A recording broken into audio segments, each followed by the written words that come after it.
Graça e paz. Nós estamos para mais uma das nossas aulas, transmitidas pela nossa comunidade bíblica online, uma página feita para você, para a sua família. Bom dia aos irmãos queridos, ao irmão Fabiano, sua esposa, a irmã Kelly, pessoas que já são especiais e que já moram no nosso coração. Bom dia, Ian. Deus abençoe. Vamos abrir as nossas Bíblias Sagradas no livro do profeta Abacuque, capítulo de número 1, versículo de número 12, onde nós paramos o comentário exegético deste livro.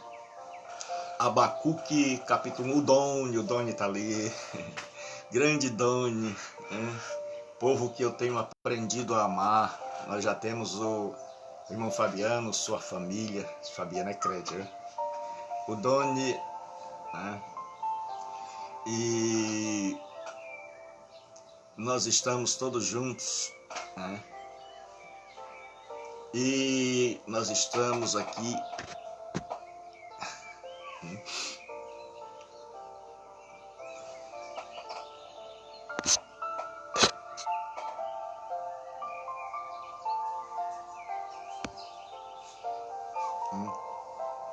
Paz do Senhor, meus irmãos, paz do Senhor, meus queridos. Como é bom esses momentos em que nós estamos aqui aos domingos e todos os dias. Nós já somos uma grande família.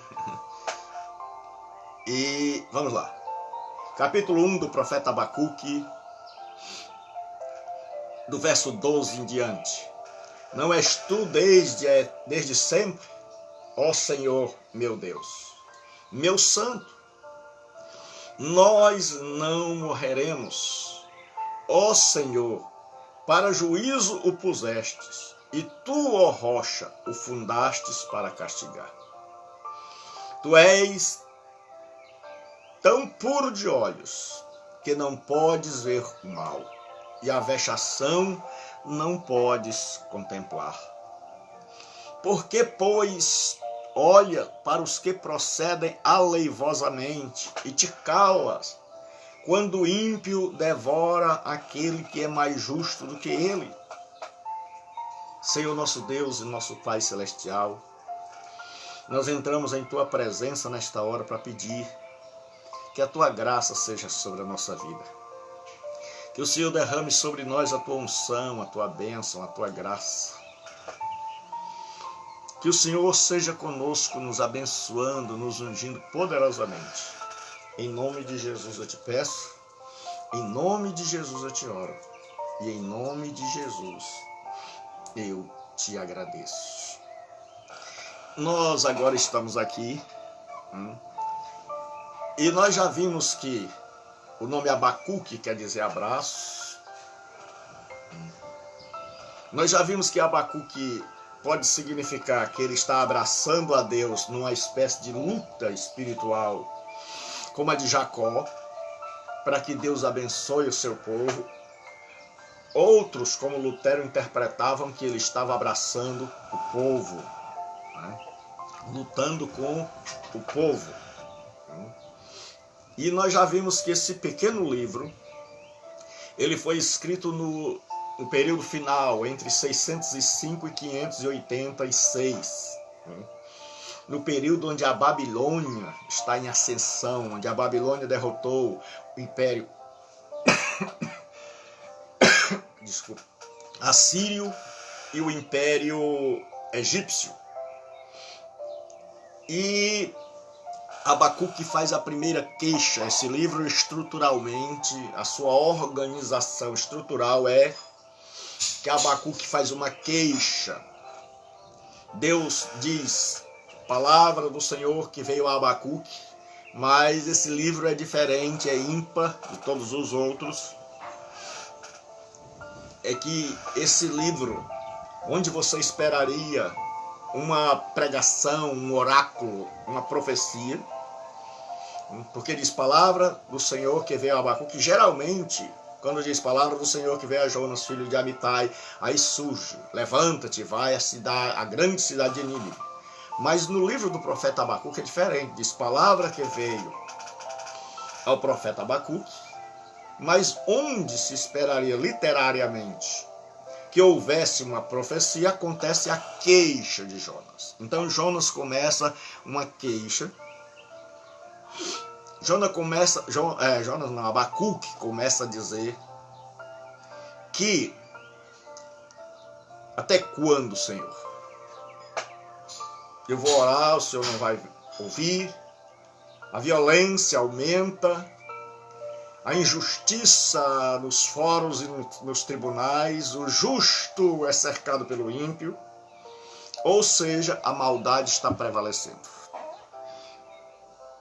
E aí Deus responde e diz, levante a cabeça, alargue seus horizontes e olhe para as nações, e você vai desvanecer, você vai desmaiar, porque eu estou trazendo os babilônios, eu estou trazendo os caldeus, e Deus descreve tanto o seu poderio bélico como os seus soldados. E Deus diz que eles marcham pela largura da terra, ou seja, são gente, numerosíssima multidão. E Deus diz que eles zombam dos reis e das muralhas, porque eles tinham o hábito de construir, que foi o que eu não expliquei na aula passada. Os caldeus, sob o comando do pai de Nabucodonosor, Nabopolassar. Nabucodonosor, ele era filho de Nabopolassar. Então eles começam a construir barreiras, rampas contra as cidades muradas. Então eles têm essa criatividade, esta estratégia. E aí o que acontece? Quando eles chegam numa cidade muralha, aquela grande multidão junta tudo que é pedra, junta tudo que é destroços, faz uma rampa, e aí não tem cidade murada que resista. Quando as cidades muradas vão ver, eles já estão lá dentro, por isso eles riem das lideranças, dos príncipes, daqueles que vão enfrentá-los. E aí Deus diz que eles cultuam o seu poder bélico. E aí nós vamos ver que Abacuque não entendeu. É a resposta de Deus, a sua queixa. Mas Abacuque, ao invés de ficar melhor, fica pior. Abacuque não entende, Abacuque está vivendo uma crise existencial. Nós vimos que Abacuque pode ter sido um profeta cultico, um profeta que fazia parte do templo e que, como tantos outros, se transformaram, foram chamados por Deus para exercer o ministério profético. Aí nós vamos ver que Yahvé, que é Deus, ele vai usar a Babilônia como vara de disciplina. Mas o profeta acha que o castigo é maior que a ofensa. Porque naquela época existia a lei de talião. A lei de talião era olho por olho, dente por dente. Era o castigo proporcional à ofensa. Então, era uma das maneiras de se restringir a violência. Mas a lei de talião não permitia a vingança. A lei de talião estipulava limites, porque ela dizia olho por olho, e não olho por cabeça, porque a nossa índole, a nossa predisposição é fazer 10 vezes mais o que fizeram com a gente. Mas a lei de talião, como alguns pensam, não era para permitir a violência, mas era para que a violência fosse diminuída e que a retribuição fosse proporcional à ofensa. Então, por isso ele diz, dente por dente, olho por olho, dente por dente, mão por mão, pé por pé, nada mais. Não vá, alguém pisou no seu pé, não vá pisar na cabeça dele. Então aqui agora ele vai dizer para Deus o que ele sabe de Deus, a teologia abacuquiana. Então ele diz assim, não és tu desde a eternidade, então ele sabe que Deus é um Deus eterno. Ele conhece da eternidade de Deus. Ó Senhor, ó Yahvé, meu Deus, ó meu santo. Então veja que ele conhece os atributos de Deus. Ele tem uma teologia, só que o grande problema é que quando Abacuque está vendo, ele tem um conhecimento acerca de Deus, mas a realidade não bate. Partiu César, estou vendo você aí. César e família, abraça toda a família bonita. A realidade de Abacuque não bate com a teologia. E ele diz, tu és eterno, tu és santo, que são os atributos comunicáveis e incomunicáveis. Incomunicáveis são aqueles atributos que caracterizam o ser de Deus e que só Ele os tem, como o caso da eternidade. E atributos comunicáveis são aqueles que Deus tem e reparte em medida com a sua criação, que é o caso da santidade. E aí ele diz assim, não morreremos. Ó Senhor, para executar juízo puseste aquele povo. Tu, ó rocha. Certo? Veja que os profetas, uma das coisas que me encantou e me encanta quando eu estudo os profetas é saber que eles pregam do jeito que nós pregamos, mas quando eles escrevem de forma poética, porque o judeu tinha assim, quando ele queria falar uma coisa séria, ele escrevia em forma de prosa.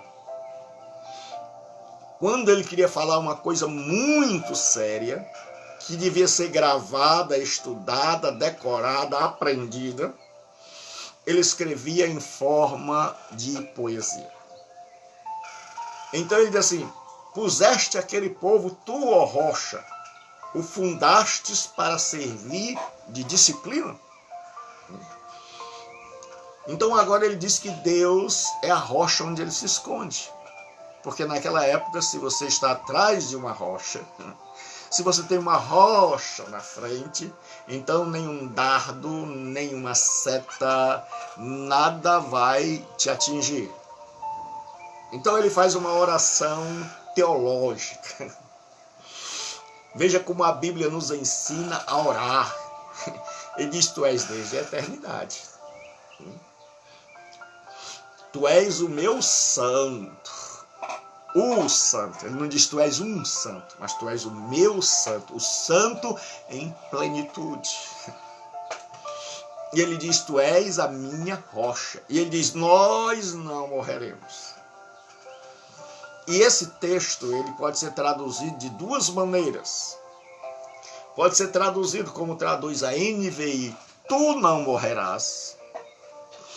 Ou pode ser traduzido como a versão que eu uso aqui, a ARA, nós não morreremos. A primeira é porque, como a NVI traduz, porque naquela época o povo achava que se um povo vencia, então o que acontecia? Esse povo, quando vencia, o Deus dele era maior, pelo menos aos olhos de quem via. Assim como Deus é maior que todos os deuses do Egito, porque venceu a guerra contra o faraó. Mas Abacuque aqui pode estar dizendo o seguinte, Senhor, se esse povo, porque Abacuque agora vai resolver dar uma aula a Deus. Ele vai resolver mexer na agenda de Deus. Ele vai dizer a Deus como fazer as coisas. Porque é isso que a gente faz quando a gente não compreende. E aí, o que acontece? Abacuque está sofrendo, por quê? Porque ele vê que Deus é eterno, que Deus é santo. Ele vê que Deus é uma rocha. Mas ele não consegue compreender como é que o Senhor levanta um povo pagão, ímpio, cruel, para punir um povo que era o povo da aliança. Então a teologia não bate com a realidade. Ele olha e parece que tudo que ele aprendeu no seminário abacuquiano não faz sentido. Né? E aí ele não entende, então ele diz: tu não morrerás, ou nós não morreremos. Em outras palavras, ele está dizendo, se a interpretação, se nós optarmos, porque as duas são possíveis do texto hebraico. Se nós optarmos como a NVI, tu não morrerás, então significa que ele está dizendo, o Senhor não vai perder a batalha para Marduk, o deus da Babilônia. O deus da Babilônia não vai vencer o Senhor. E ele está querendo dar uma lição. Senhor, olha, se o Senhor trouxer os babilônios e eles vencerem a gente, e eles punirem a gente, o Senhor também vai entrar no meio. Porque o Marduk vai ser maior que o Senhor. Porque eles vão dizer que o Marduk tem mais poder e eles vão festejar e eles vão glorificar o Marduk. Então, essa é a interpretação se nós optarmos por tu não morrerás. Se nós optarmos pela opção da Ara, nós não morreremos. Então expressa a confiança de Abacuque em Deus.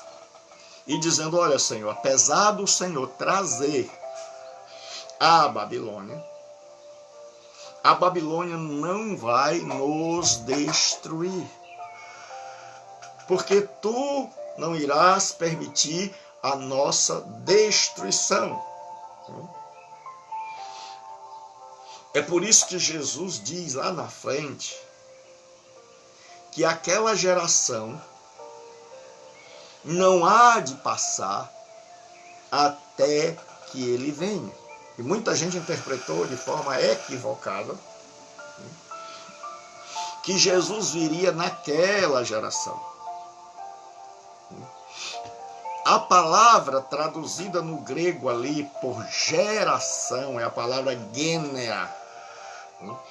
Isso significa raça, povo, geração. Então, muitas vezes o tradutor traduz pela primeira que o dicionário dá, porque ele não está interpretando, ele está traduzindo, e cabe a nós fazermos exegese do texto para ver qual é a melhor palavra. Então, o que Jesus estava dizendo ali é: este povo de Israel não vai ser destruído. Ele vai ser atacado, ele vai ser perseguido. Roma vem, o holocausto vem, mas esta nação não vai ser destruída. Então ele está dizendo, essa geração não vai passar, ninguém vai acabar com ela. E é esta confiança que muito tempo antes o profeta Abacuque está expressando diante de Deus. Ele diz, nós não morreremos. Porque a primeira, tu morrerás, traz a ideia de muitos crentes. Muitos crentes pensam que perder uma batalha, que a igreja perdendo batalha, Deus está perdendo batalha. Muita gente pensa que se o povo de Deus, nós temos que ganhar todas, porque se o povo de Deus perde a batalha, Deus, a quem esse povo fala, de quem esse povo toma o nome, vai estar perdendo. Isso não é o que a Bíblia ensina. Por quê, pastor? Porque quando o povo de Israel está lutando no período da monarquia, eles têm a arca da aliança, e esta arca é o símbolo da presença de Deus no meio do povo.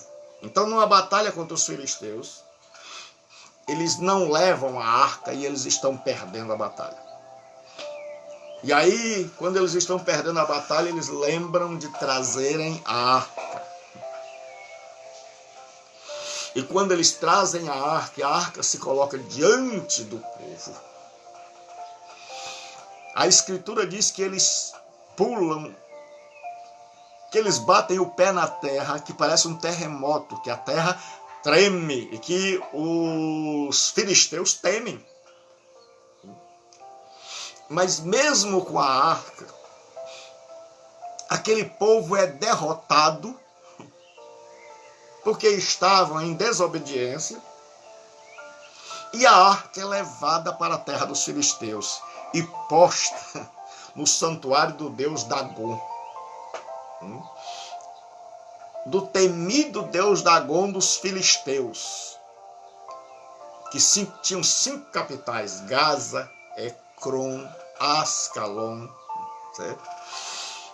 Então esse povo vai e todo mundo pensa, pronto, rapaz, o povo de Israel perdeu a batalha e Deus também perdeu. É tanto que o Deus de Israel está lá no templo, botaram a arca diante da imagem. De noite fecharam a porta do templo. Quando amanheceu o dia, a imagem de Dagom tinha caído aos pés da arca. A imagem de Dagom estava prostrada aos pés da arca. E eles não entenderam como é que pode.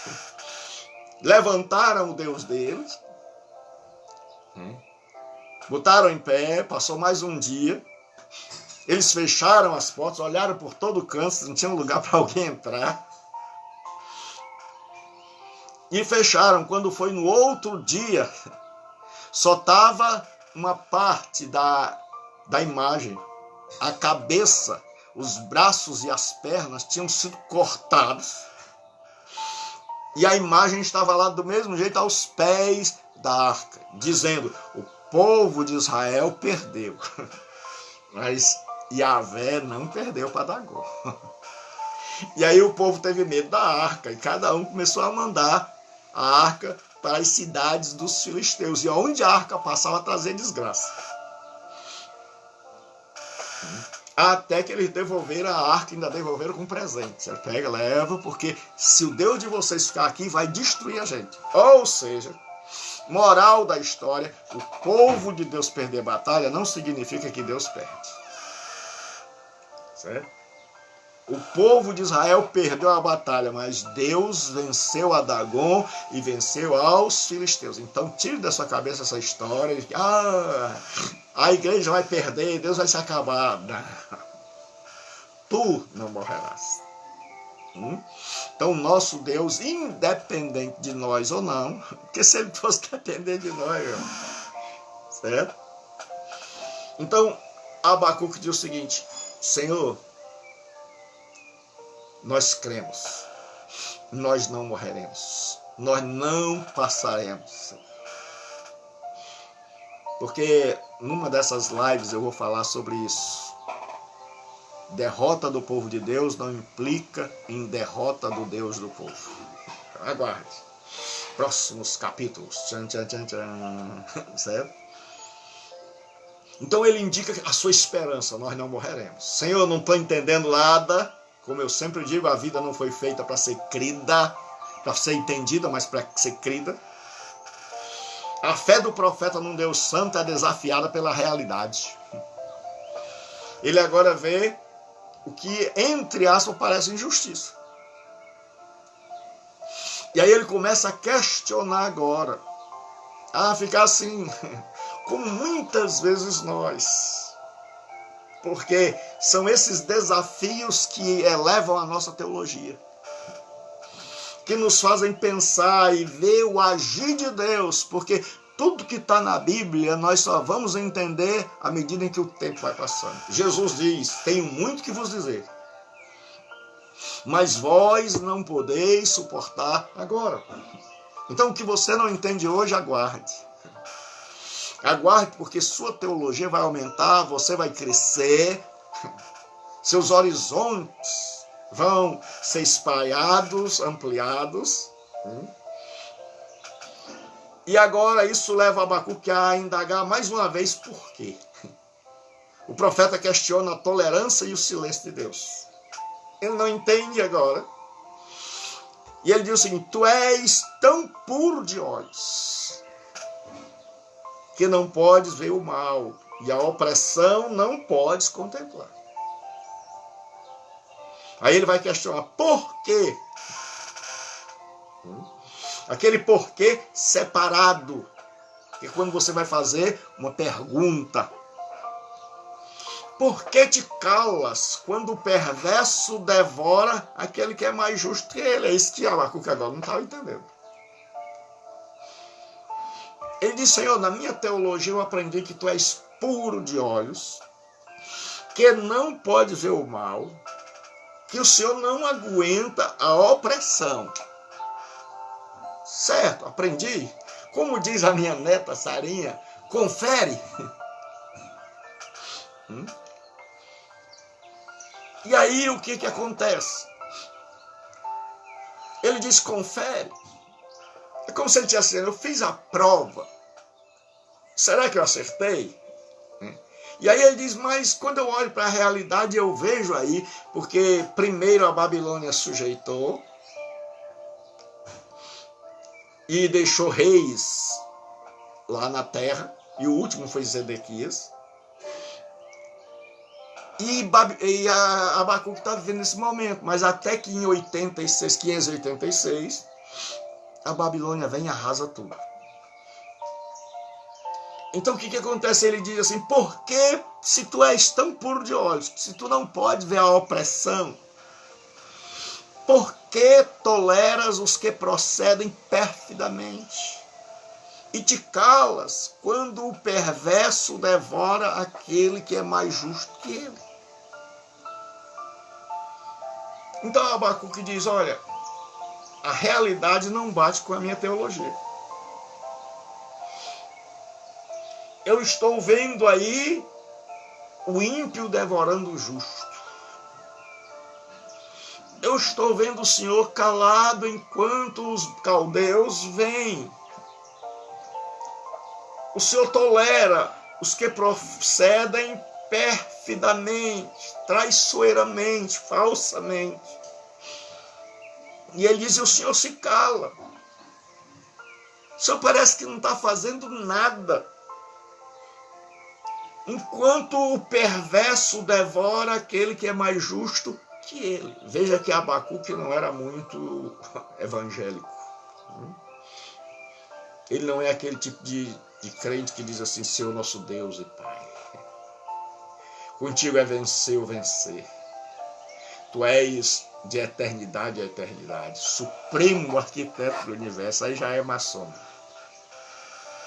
Abacuque é alguém que diz: Pai, não estou entendendo. É uma oração que sai do coração, não é uma decorada. É algo que ele está vendo e que não bate com o que ele crê, com o que ele aprendeu.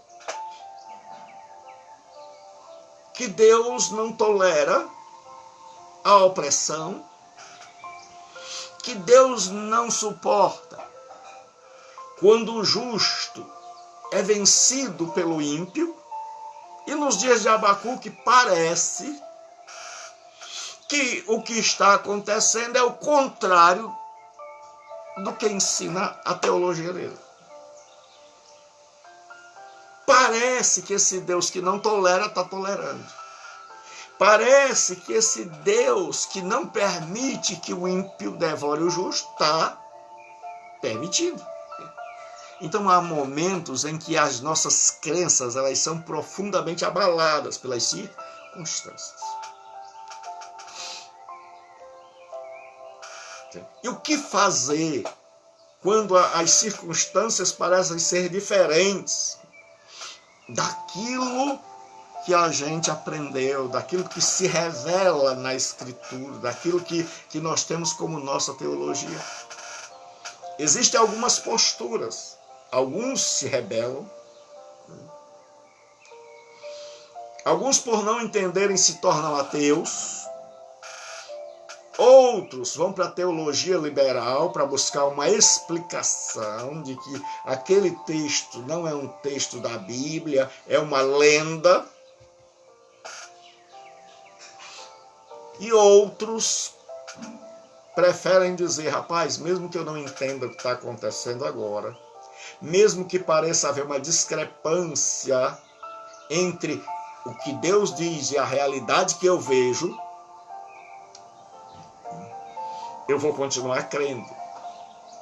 Porque lá na frente eu vou entender. Hoje eu não entendo. Hoje não faz sentido.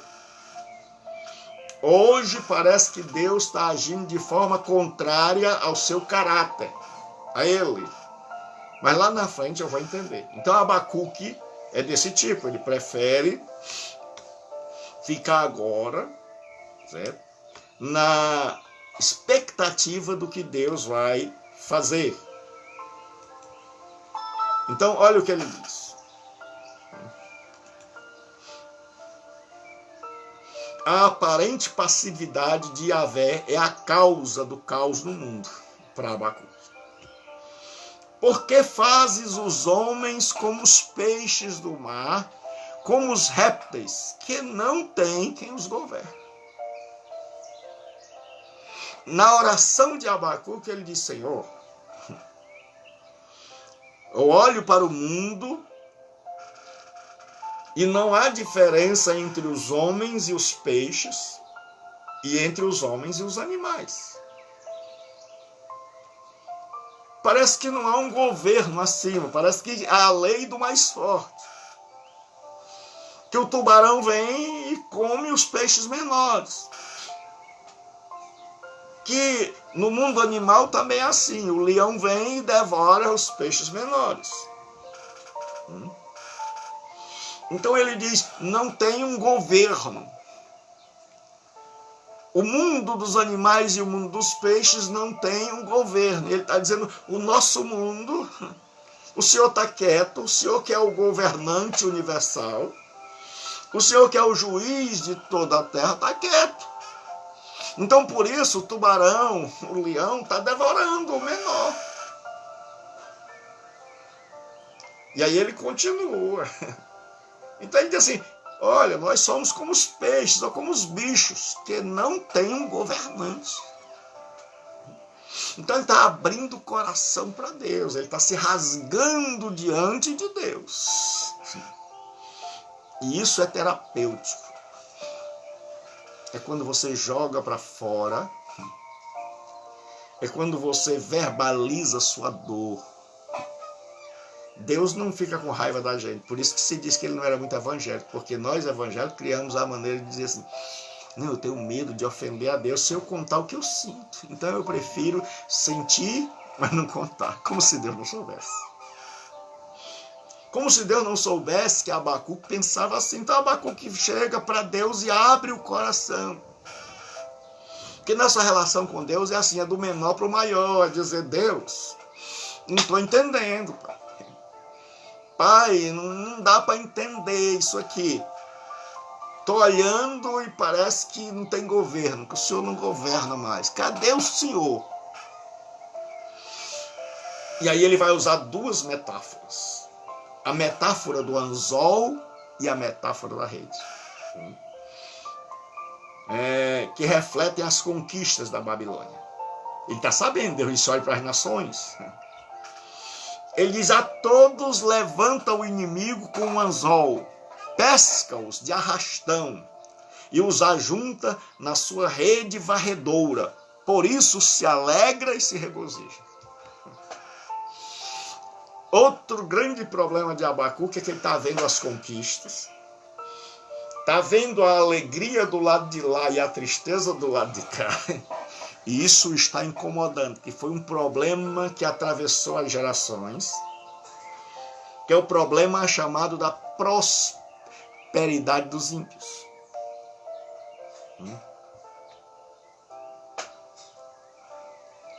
A prosperidade dos ímpios. Então ele aqui diz o seguinte, Senhor, esses caldeus vêm pegando nação após nação como se essas nações fossem peixes. Então eles arrastam as nações nos anzóis. E eles passam a rede deles e ninguém escapa, todo mundo é peixe. E depois das conquistas, onde eles pegaram as pessoas, porque naquela época era costume de um exército, quando venceu outros que escapavam, eles tiravam as roupas e amarravam um ao outro em fila indiana e faziam com que os derrotados fossem na parte de trás. É por isso que o apóstolo Paulo diz que Jesus nos conduz em triunfo e que nós somos o bom perfume. Paulo está pensando no general romano que venceu a batalha e que vai trazendo os seus inimigos atrás. E ele diz, nós somos o bom perfume de Cristo. Tanto nos que se salvam, como nos que se perdem. Porque naquela época jogavam-se pétalas para o ar em comemoração ao general. E os coitados que eram derrotados, que vinham amarrados, sabiam que eu morrer. Mas os romanos sabiam que eu viver. Então Paulo diz que nós somos o bom perfume de Cristo. Tanto nos que se salvam, como nos que se perdem. Aí ele diz, para os que se perdem, de juízo, para os que se salvam, de gozo. Então sabia que para os dois lados, saiba de uma coisa, nunca vai ser tudo igual para os dois lados. Um lado perde, um lado ganha. Um lado vai para o céu, um lado vai para o inferno. Então o que acontece? Abacuque fica atribulado porque ele vê os babilônios festejando.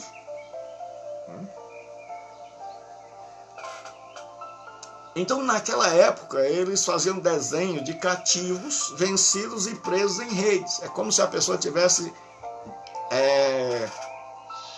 na estratégia militar, levado a pior.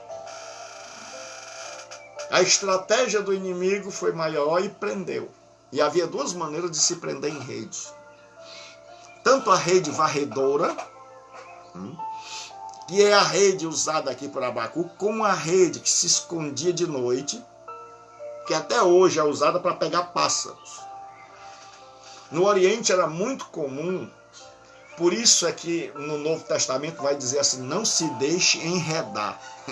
Enredar não tem nada a ver com o nosso cearês arretado.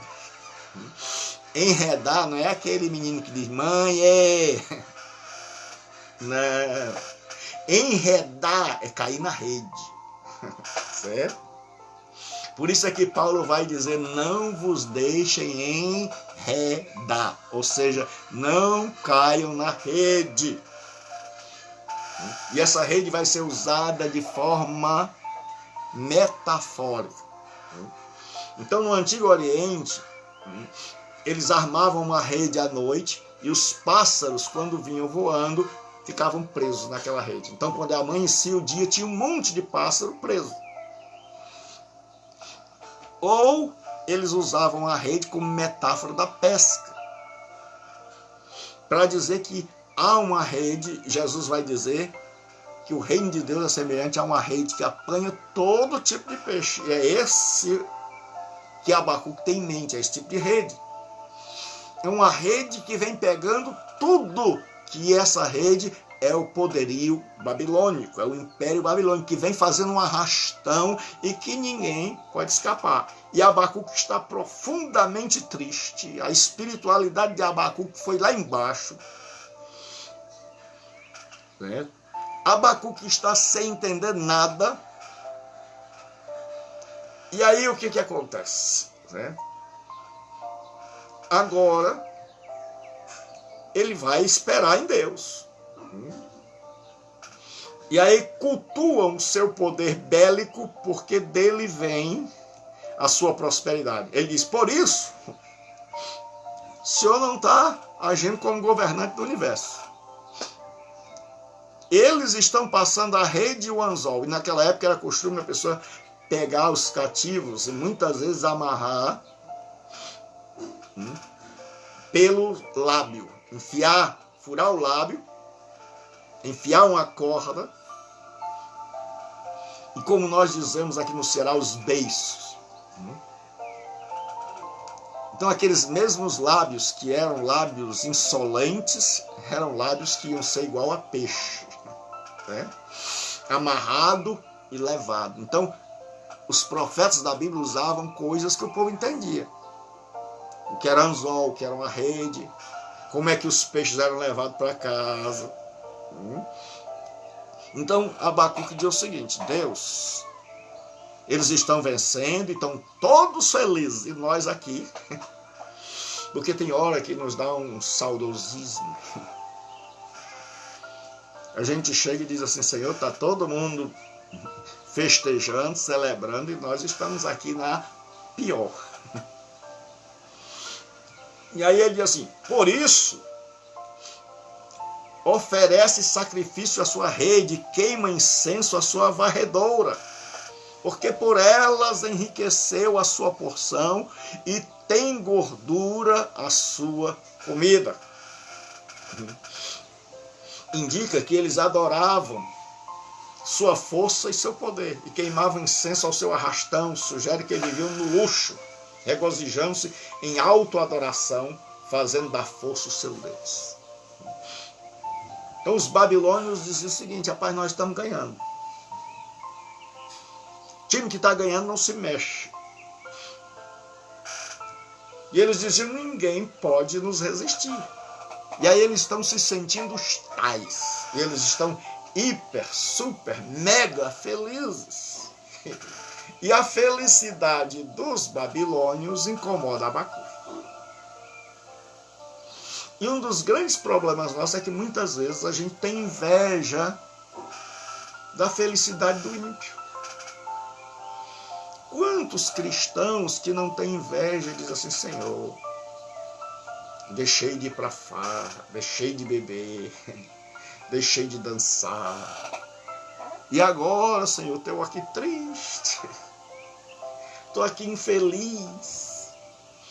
É a mesma história de Abacuque. A história é a mesma, só mudam os personagens. Certo? Então agora eles estão festejando. E esta celebração incomoda Abacuque. Eles estão festejando a vitória. E aí isso é que está deixando Abacuque mordido. E aí o profeta continua na sua oração de tentar dar uma aula para Deus de como governar o mundo. O profeta indaga se Yahvé permitirá que tal situação continuará acontecendo. Ele diz: acaso continuará por isso esvaziando a sua rede e matando sem piedade os povos? Ele diz: Senhor, isso aí vai continuar? Senhor, ele vai encher a rede, depois que ele está enchendo a rede, ele tira, guarda no cesto e vai pescar mais a próxima cidade. Senhor, é isso que vai acontecer? Ele vai continuar destruindo as pessoas. Os babilônios vão continuar vencendo, festejando e fazendo uma próxima invasão e destruindo mais uma cidade, mais um país. Ele diz: acaso continuará por isso esvaziando sua rede e matando sem piedade os povos? O Senhor vai permitir isso? É isso que o Senhor vai deixar acontecer? Veja que é uma oração diferente. Ele não é evangélico, diz assim: oh Deus e Pai, Supremo Senhor, comigo vai tudo bem. Ele está dizendo: não, está tudo ruim. E eu estou te fazendo uma pergunta. O Senhor precisa me responder se a situação vai continuar assim, porque eu não estou entendendo nada. Aí vem a resposta de Deus. Aí no capítulo 2 é o recheio. Capítulo 3 tem um desfecho. No capítulo 1 vem a dúvida. No capítulo 2 vem a resposta de Deus. E aí agora Abacuque vai entender. E aí é como um sanduíche. O bom está no meio. E agora Abacuque vai compreender, certo?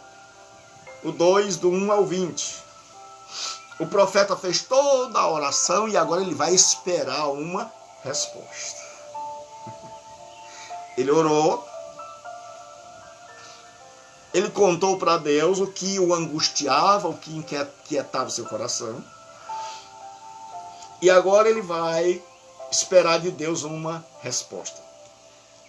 2:1 diz assim: a semelhança de um sentinela, o profeta espera a resposta divina. Por-me-ei na minha torre de vigia. Colocar-me-ei sobre a fortaleza e vigiarei, para ver o que Deus me dirá. E que resposta eu terei à minha queixa? Ele está dizendo: Senhor, eu abri meu coração. E agora eu vou esperar uma resposta. E aí ele usa duas metáforas.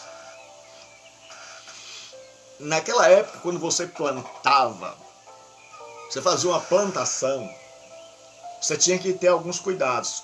Construir uma cerca, construir ali um lagar e, acima de tudo, construir uma torre de vigia, que nas plantações era uma espécie de palhoça. Para quê? Para que não viesse o inimigo e semeasse o joio na sua plantação. Como Jesus vai contar, dormiram os homens, ou seja, não fizeram a sua cabaninha, não ficaram vigiando, aí quem era inimigo vinha e estragava a plantação do outro. Então, sempre nas plantações tinha um vigia cuidando da proteção da plantação, para que os adversários, para que os inimigos não viessem de surpresa e danificassem o plantio. Quando era na cidade, a cidade era murada, tinha uma torre de vigia, onde ficava a sentinela dioturnamente vigiando para dar o alerta em caso de qualquer perigo. Então Abacuque usa as duas metáforas. Ele diz: por-me-ei na minha torre de vigia. Certo? Ele está dizendo: Senhor, eu vou ficar olhando dia e noite. Eu vou ficar vigiando dia e noite. E eu vou usar logo as duas metáforas. Tanto no roçado, como nós dizemos aqui no Ceará, tanto na plantação, como lá na torre do alto. Está dizendo: eu estou agora esperando. Eu falei, eu contei para o Senhor, eu rasguei meu coração, eu mostrei o que há na minha alma, eu mostrei a minha inquietação. Então agora eu espero uma resposta. E estou esperando de olho aberto. Estou esperando uma resposta. E o grande problema da nossa falta de fé é que por que a gente não fica, como diz Abacuque, alerta, esperando a resposta? É porque muitas vezes a gente ora por orar e muitas vezes a gente pede coisas que a gente mesmo não crê. Quer ver um exemplo? Pedro estava preso, bem guardado, ia ser morto no outro dia. Tem 4 soldados, era costume só 2. Pedro está preso a 2 soldados e tem 2 soldados do lado de fora da cela. E de 4 em 4 horas aqueles soldados eram mudados para não dormirem. E aí o que acontece? De 3 em 3 horas, por isso diz 4 quartetos de soldados. E aí o povo está orando: Senhor, não deixa Herodes matar o Pedro. Senhor, não deixa Herodes matar o Pedro. E aí Deus ouve. Manda o anjo. O anjo livra Pedro. leva-o para fora, ele pensa que está tendo uma visão, aí quando ele chega no meio da rua, ele descobre que não é visão, é realidade. E aí ele vai bater na casa onde os irmãos estão orando. Ele bate, uma menina corre, e a menina fica tão feliz porque ela conhece que é Pedro, que ela vai lá bater no ombro dos irmãos que estão: Senhor, liberta o nosso apóstolo, liberta o irmão Pedro, Senhor, tem misericórdia.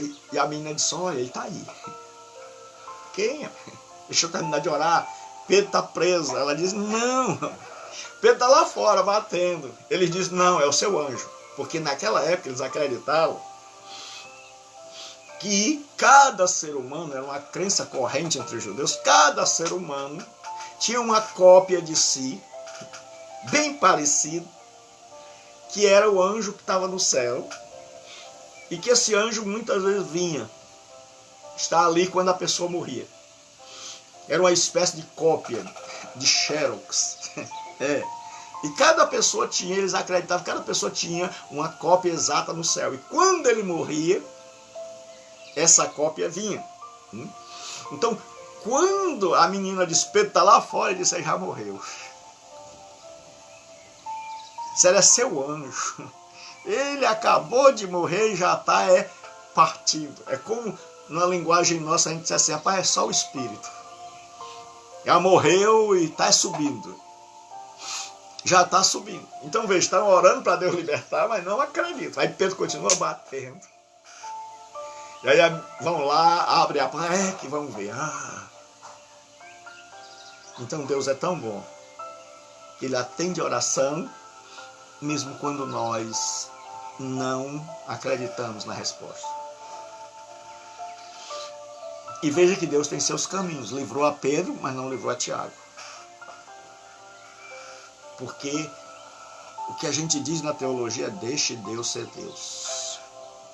Não queira dizer para Ele como Ele deve agir. Tente compreender à medida em que você cresce. Porque um filho só vai entender o pai na limitação financeira quando ele estiver governando a casa dele. Aí ele vai entender por que o pai não comprou tudo que ele pediu.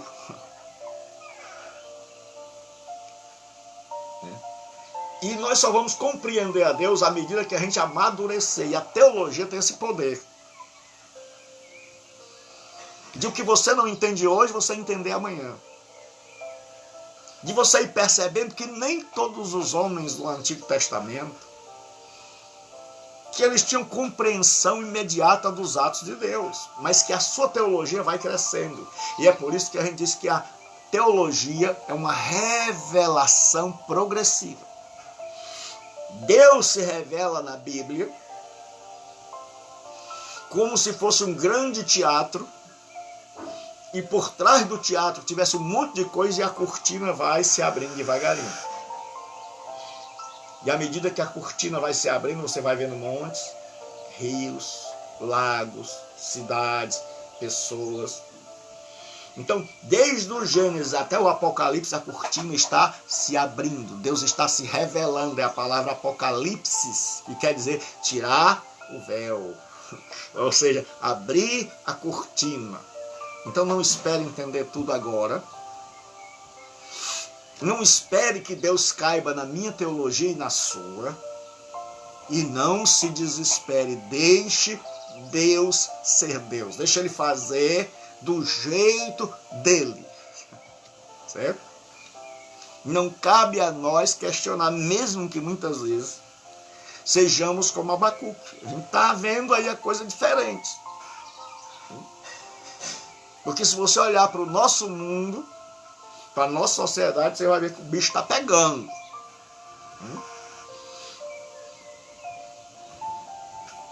Então agora, qual é a resposta divina à queixa de Abacuque? Ela vem na forma de uma visão.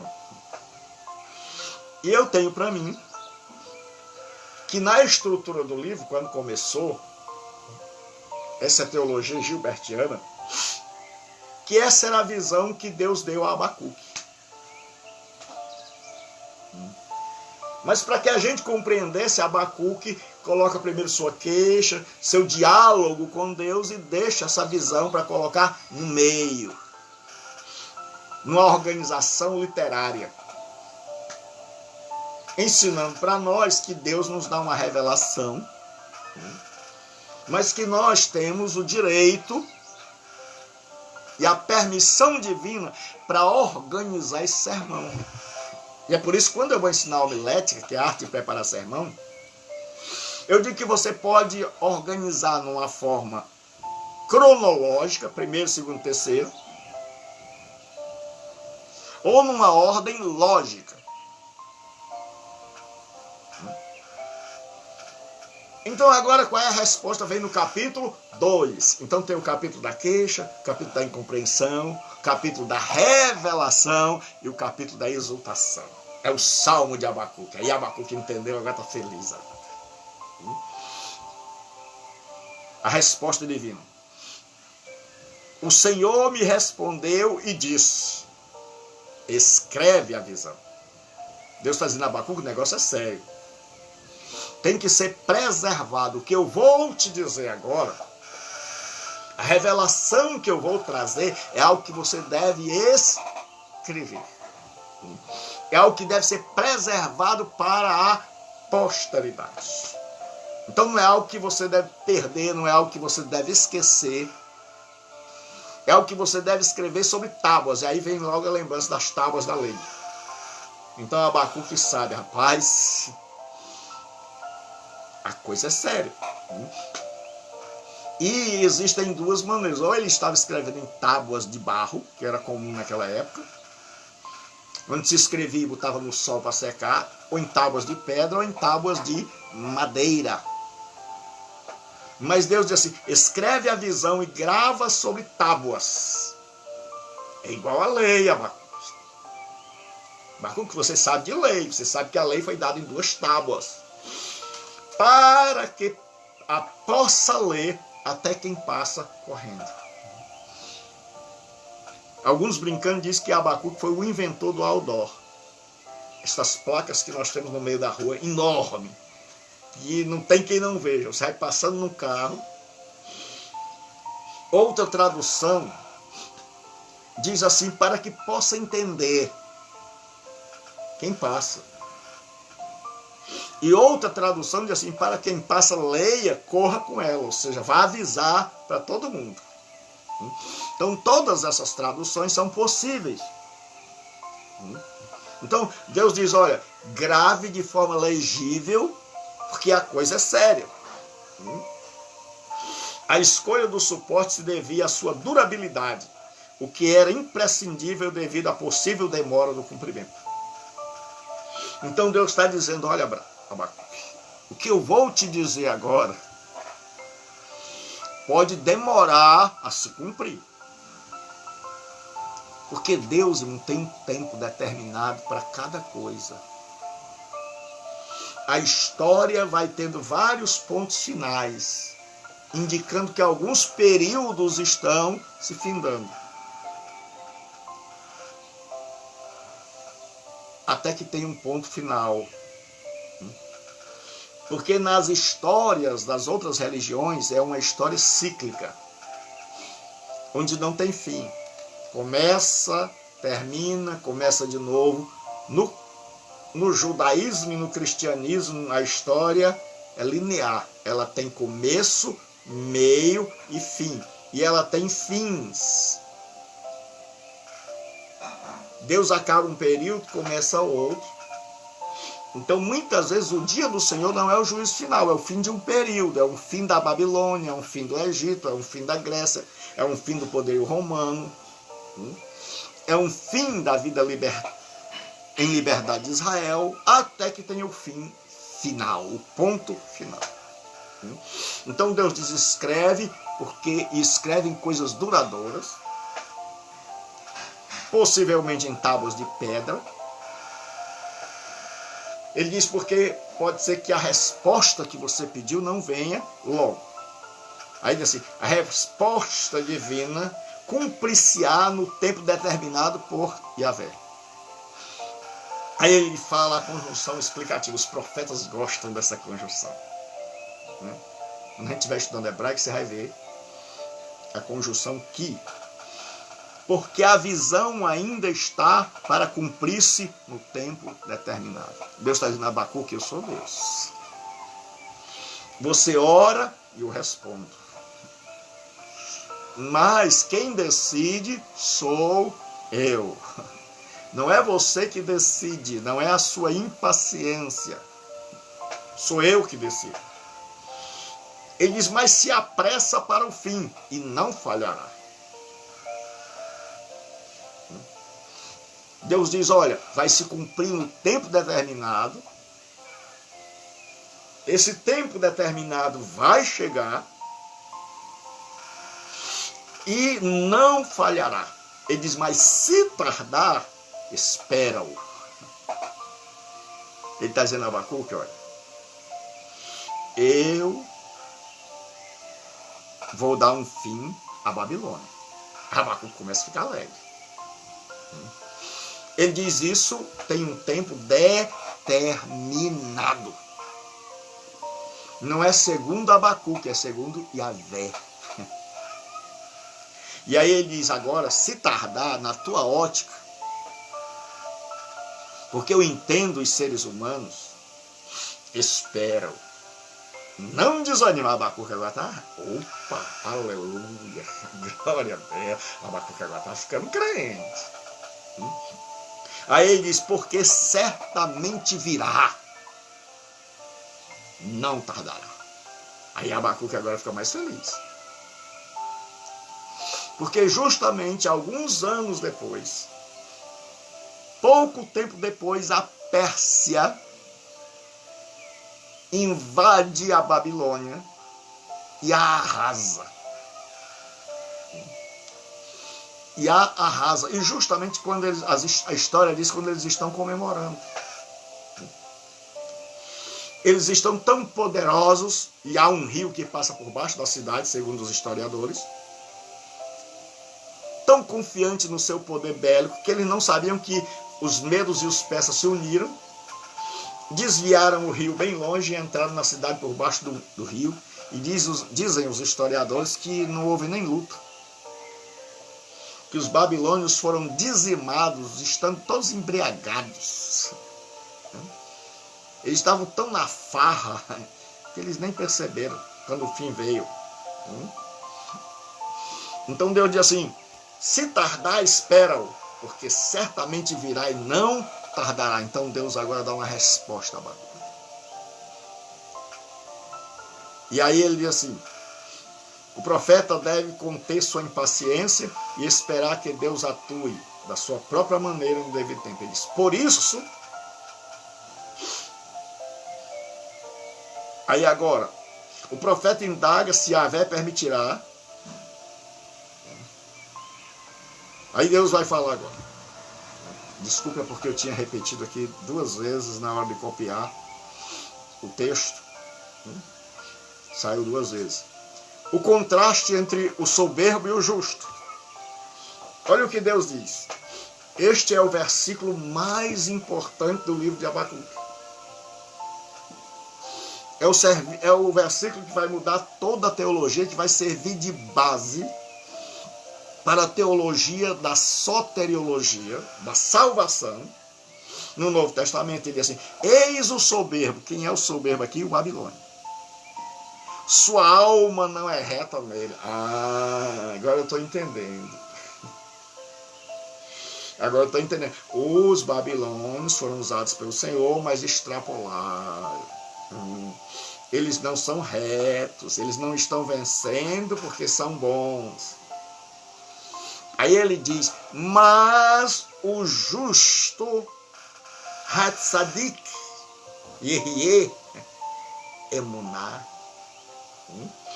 Ele diz assim, mas o justo viverá pela sua fé. Abacuque 2:5. Mas o justo viverá pela fé. E é isso que vai Paulo escrever. certo? E o autor aos Hebreus vai escrever, então vai ser agora o texto base da doutrina da salvação, da teologia da salvação. Eis o soberbo, Babilônia. Sua alma não é reta nele. Então Deus está fazendo uma comparação, mas conjunção adversativa. O justo viverá pela sua fé, pela sua emuná. Mas o tzadik, o justo, viverá por sua confiança, por sua fidelidade. Deus está dizendo a Abacuque, quem crê não será destruído. Abacuque, quem confia em mim viverá. Abacuque, sabe quem é que vai ser pego pela rede? Abacuque, sabe quem é que vai ser destruído? Não é o justo. Sabe quem é que vai ser destruído? É o soberbo. E é tanto que você hoje não vê mais falar em Babilônia, a não ser em algumas aulas de história. Porque Deus erradicou a Babilônia. Que a Babilônia é usada agora como metáfora para o mal. E usada sempre no sentido de caiu a grande Babilônia, que era Roma. Babilônia agora é usada como símbolo de gente derrotada, de gente que perdeu a batalha. Que a Babilônia ficava ali onde hoje é o Iraque. E você vê que até o Saddam caiu. Então ele diz, mas o justo viverá pela fé. Então Israel continua. Mas a pergunta é, cadê a Babilônia? Cadê o Império Babilônico? Então Deus está dizendo a Abacuque, você pensou que eu fui dar uma volta? Você pensou que eu estava dormindo? Você pensou que eu não estou agindo? Então escreva aí que o justo vai viver, o ímpio vai morrer. Que o justo vai permanecer. E que o ímpio vai ser destruído. O ímpio é temporário. Eu deixo o ímpio viver por causa da minha bondade. Mas é temporário. Ele assim, mas o justo viverá pela fé. E agora, no embate de Davi e Golias, onde a Babilônia é o Golias e Judá é o Davi, mais uma vez o triunfo da fé. Assim como o Davi venceu pela fé, Deus diz, o justo viverá por sua fé. Ele está dizendo, creia. Você confia em mim, Abacuque? Você confia em mim apesar das circunstâncias. Você confia em mim apesar de tudo à sua volta. Está dizendo o contrário, Abacuque. E Deus pergunta a mim e a você, você confia em mim? Apesar de tudo ao contrário, ao redor dizer o contrário? E Deus diz a Abacuque, quem vai viver é o justo. Quem vai continuar é o justo. O soberbo é temporário. O soberbo é apenas um instrumento para disciplinar o justo. Mas quem confia, quem é o Hatzadik, o justo, quem tem a emuná, a fé, a confiança, esse é. E engraçado, como a Bíblia faz todo sentido. João diz assim, o mundo passa, mas aquele que faz a vontade de Deus permanece para sempre. É o que Deus está dizendo a Abacuque aqui. Abacuque, eles são mundanos. E eles vão passar, apesar de no momento parecer que eles estão lá em cima e você está lá embaixo. Mas o justo viverá por sua fé. Então creia, o mal vai passar. Todo mal um dia vai ter fim. Mas o justo vai ter vida eterna E vai ter vida eterna por quê? Porque confia, confiou e confiará. Que Deus está agindo. Então deixe Deus ser Deus. Expresse sua vontade, desabafe, abra seu coração sem medo. E coloque-se na sua torre de vigia e diga: Pai, eu orei, mas não orei por desencargo de consciência. Eu orei e vou esperar a resposta. Eu pedi isso e vou esperar a resposta. Por isso eu tenho pedido a vocês que vá lá nos pedidos de oração, coloque seu pedido de oração. E depois me diga a resposta. Porque eu tenho orado a Deus e pedindo resposta. E dito: Senhor, eu vou ficar lá na minha torre. Eu fiz uma oração a Deus. Porque quando eu comecei, eu não imaginava que ia sair aqui do Ceará, que ia alcançar pessoas em outros lugares, mas aí alcançamos na Europa. E eu tinha um grande sonho de chegar na África. E até que através de um irmão querido aqui, um irmão da África nos procurou. E aí eu disse: Deus, Tu és um Deus que ouve a oração. E se Deus quiser, nós vamos estar pregando, ensinando a pessoas lá na África. E não só pregando e ensinando, mas ajudando. Porque minha história não é só de ensinar. Minha história é de dar pão, é de ajudar. Então eu peço as vossas orações, porque nós conhecemos um missionário em Moçambique chamado Pedro, só que Jesus disse: sede simples como as pombas e prudente como as serpentes. E eu estou pedindo oração para que Deus nos mostre como a gente pode fazer para ajudar mais ainda aqueles irmãos da África. Não somente o Pedro, mas treinar um verdadeiro exército de pessoas que, de Bíblia na mão, Bíblia em mão, melhor dizendo, porque Bíblia na mão é escrita aqui, Bíblia em mãos, eles vão fazer a diferença lá. E a gente vai dizer: tudo começou no nosso seminário Estade, nas pessoas maravilhosas que eu tive o prazer de conhecer. Eu louvo a Deus por sua vida, Fabiano. Eu não ainda o conheço pessoalmente, mas já o amo com a família. Irmãos, o justo vai ver pela fé. No final nós vamos ver que todo ímpio, como diz Malaquias, será arrancado e não haverá raiz nem ramo. Mas quem confia, quem espera, quem deixa Deus ser Deus, esse vai viver. Então deixe Deus ser Deus. Independente das circunstâncias, as circunstâncias vão nos afligir. Nós não somos pessoas insensíveis, que a gente vê o mal aumentando e que a gente não se revolta. Isso é sinal de cristianismo.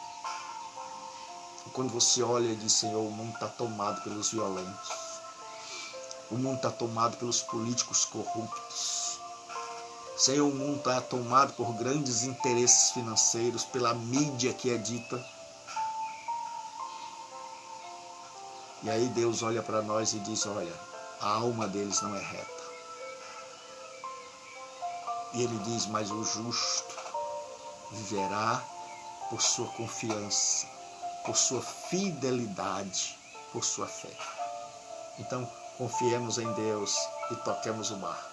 Até a noite, 20 horas e 45 minutos, a mensagem do Evangelho de salvação. Não é mais um ensino, é uma mensagem de salvação. Então, reúna a família, se possível. Quando eu pedir alguma coisa aqui, antes, sempre, se eu esquecer, antes tem um por favor e depois tem um muito obrigado. Thank you very much. Certo? Então, antes tem um por favor, please. Depois tem um thank you very much. Então, convoque sua família. Chama o povo e diz, olha, hoje à noite nós vamos ter uma palavra acerca da salvação. E leve essa mensagem. E vamos orar para que a gente possa entrar no continente africano com a palavra de Deus. Tenha um bom domingo e foi maravilhoso estar com vocês aqui nesta hora. Deus abençoe. Vai estar mais tarde no YouTube para você ouvir de novo. Então vai lendo Malaquias aí. Malaquias não, Abacuque. Eu estou com tanto livro na cabeça, mas tanta coisa. E Deus os abençoe em nome de Jesus. Amém.